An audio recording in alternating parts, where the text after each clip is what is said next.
Le maquillage et les effets spéciaux se retrouvent dans presque tous les films.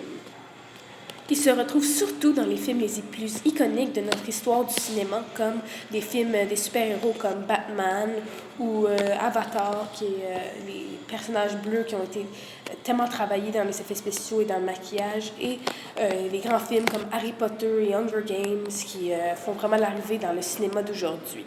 C'est vraiment ce qui aide à faire le film meilleur, c'est ce qui rend tout bon, c'est ce qui rend les spectateurs impressionnés et qui leur donne le goût d'aller voir les films, qui leur donne le goût d'aimer le film et ce qui les impressionne vraiment.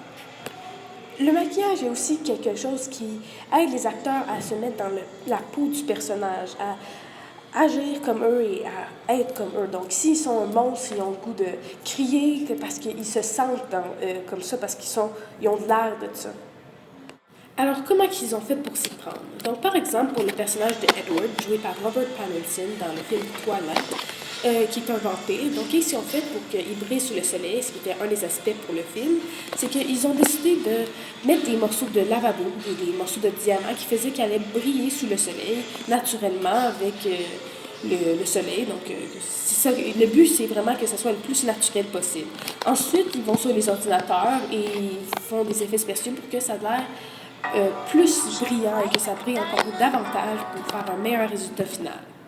Comme autre exemple, pour le film The Hobbit, ils ont dû utiliser plus de maquillage rouge sur les nains parce qu'ils avaient l'air plus jaune sur le résultat final s'ils n'avaient pas ça. Donc, ils ont dû faire le film selon les lentilles qu'ils avaient. Donc, tout cela pour rendre l'image plus blanche et une peau plus naturelle sur leur personnage comme résultat final. Ensuite, on a essayé de reproduire des maquillages comme dans les films, reproduits comme une blessure, et c'est ça que ça a donné comme résultat. Donc, la première chose qu'on fait, c'est qu'on met du vernis sur le corps. Après que ça sèche, on applique la peinture rouge et la peinture noire pour faire le contour quand on a arraché un petit peu de partie. Après ça, on en met un petit peu partout pour que ça soit un petit peu dégueu. Et on met plus de peinture et d'eau dans la blessure pour que ce soit rouge et noir pour que ça soit plein de sang et dégueulasse. En plus, on met un petit peu de la peinture et de l'eau un petit peu alentour pour que ça va qu'il y a eu des brûlures et que ça a été que ça fait mal. Et après ça, on met de l'eau et de la peinture pour que ça coule.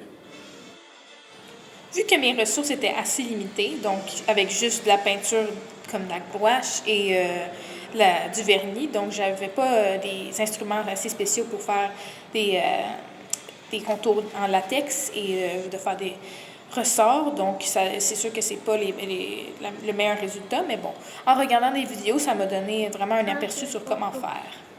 Les effets spéciaux sont des techniques utilisées au cinéma pour créer l'illusion d'action, de simuler des objets, des environnements, des personnages ou des phénomènes qui n'existent pas dans la réalité ou qui ne pourraient pas être filmés au moment du tournage. Popularisés par le cinéma fantastique et de science-fiction et de catastrophes, les effets spéciaux font appel à différents procédés liés à l'image et au son, comme les maquettes, la pixelisation, le maquillage, etc.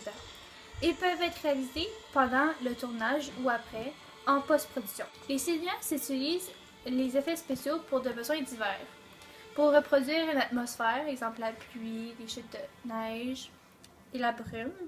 Pour créer une réalité visuelle à partir d'éléments imaginaires comme les monstres, des secours volants, des extraterrestres.